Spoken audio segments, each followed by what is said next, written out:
roll tonight, y'all. So, oh, look at that braid. Okay.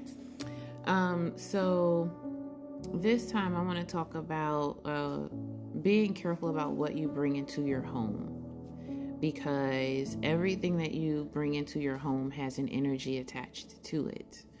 And so I remember when my daughters were young, my oldest one, she had this cute little Dora the Explorer bed. It was a toddler bed.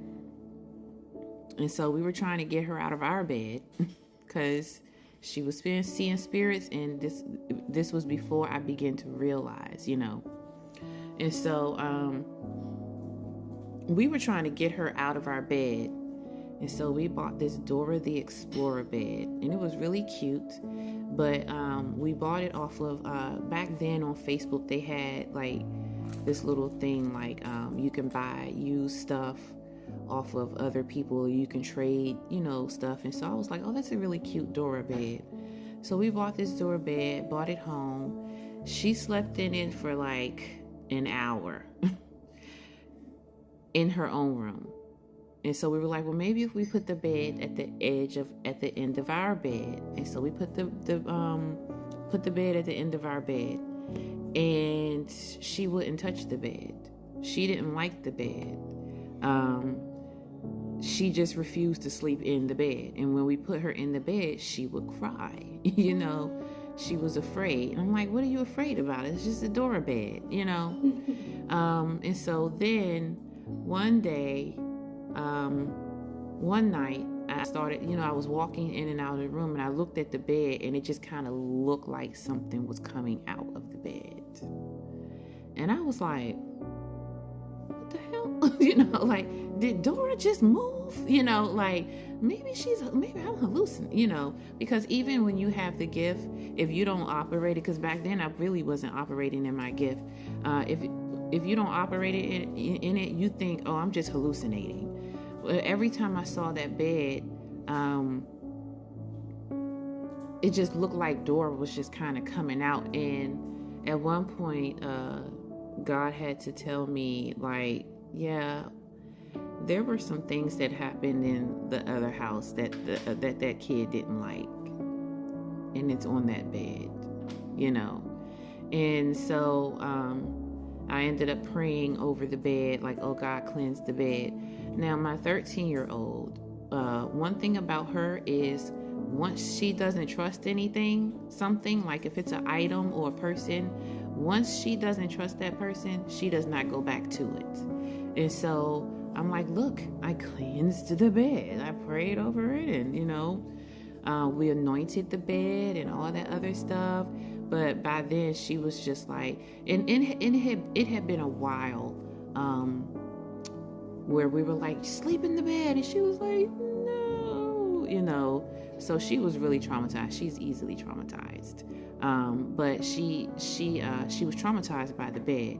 Now my second daughter, she was fine. She slept in that bed all day, every day. And I was just like, well, maybe that was meant for her. But no, we had prayed over the bed and anointed it. The bed had been with us for about a year or so, and she was fine sleeping in it. She had no problem. But also, like, when you go to stores, even if it's something that is brand new, you still need to cleanse it. You have to pray over it, because what we forget is that people that package, these items, people who make the items, you never know what they're going through in their own personal lives. And so I think about that movie with Denzel, I think it was called Fallen or something, where, the spirit would touch somebody else, like the spirit was in one person, and that person would touch somebody's shoulder, and then all of a sudden that spirit would be on that new person. And so that's what it's like with these items. And so you have to cleanse your items. You have to cleanse whatever you bring into your home, whether it's brand new. You can, I used to, just looking back at my life, it's just like, really, Kina, I used to go to the Goodwill all the time, and it was a really good Goodwill. So I still got a lot of Goodwill stuff here. But I used to go to the Goodwill all the time and just bringing all types of items in, going to the store, mailing stuff through Amazon, and all these people, all these energies are now inside your home. And so you have to cleanse those energies off of those old energies, your minds now, and so what I do is I sage, like I either burn sage, but my husband doesn't like the smell of sage, so I could you can boil it, and I have some in a spray bottle that I spray on things before I bring them in the house.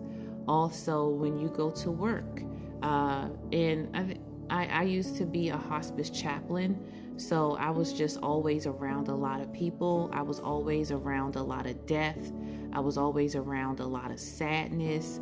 And so I began to just kind of spray myself, before I come into the home, and before I come into my house from work, I spray myself. Before I bring anything in, or even if I bring anything in the house, I will spray it. When I cook my food, I pray over it while I'm cooking. Just anything that is foreign to you, it needs to be cleansed. And I know that this sounds like a lot, but once you get into the practice of it, you get into the routine of it, it will be fine. Something like I also have a mixture that I put together of different herbs that's just designed for my family and my family alone. And so what I do is I cook these herbs and I have it in a spray bottle. I have a diffuser. Whenever I have guests over or something like that, I diffuse. I use my diffuser. I pour it in my diffuser and just spread it around. My house. The diffuser will just spread it around your house. Now, one interesting story about that is when we went on vacation this year, I was very, very adamant about taking my spiritual kit with me. So I made a fresh pot of my herbs. I had, my sage. I had, my candles, my stones. And when we got to our Airbnb, I set it up. I set up, my candles. I turned on the diffuser and just opened all the doors and let it, and just let my let the contents of my diffuser just go throughout the whole home. And what we found was, and this was pretty creepy. And so the first night, everything seemed fine.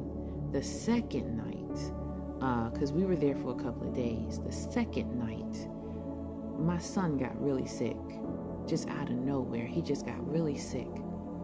And so, I'm praying like, well, why is he sick? Throwing up all over the place. And then I began to open my spiritual eye and realize like, oh, there's something here, And, I began to look around and I began to see that, there was a little blood splatter on the floor over there. And then the next day, or 2 days later, my daughters was like, there's a spirit in my room and she's moving the blankets, like, how did they know it was a she? We don't know, well, we do know. And what we found out was that somebody had died in that Airbnb, and they should have told us about that. And I should have written that on, and we realized that somebody was actually killed in that Airbnb. And so thank God that I had, just my spiritual kit around. That's why Spirit was like, take your kit, take your kit, take it, And so I did. And it kept the spirit at bay. I think that she was probably trying to communicate to us what I actually know what happened to her. But yeah, cleanse whatever you bring into your home. That will help your child.